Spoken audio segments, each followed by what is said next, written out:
ఏకాంతం దొరకడం ఎంత అదృష్టం అండి. కోరుకుంటే దొరుకుతుందండి ఏకాంతం. ఏకాంతం భరించలేకపోవడం ఒక వ్యాధి. ఏకాంతం వ్యాధి కాదమ్మా, ఏకాంతం భరించలేకపోవడం వ్యాధి.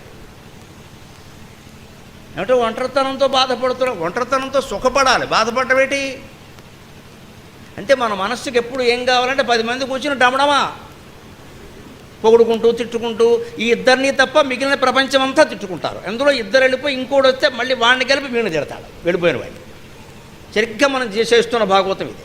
దీనికి ఎందుకంటే కాలక్షేపం ఎక్కడ? ఎవరూ లేరు, తోచడం లేదు. ఎవరూ లేకపోవడమే గొప్ప విషయం అమ్మా.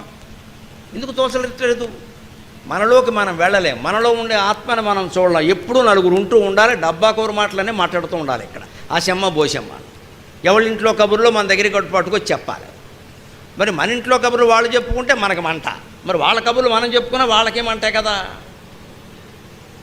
ఏదైనా అనుభవం కోసమో గుణపాఠం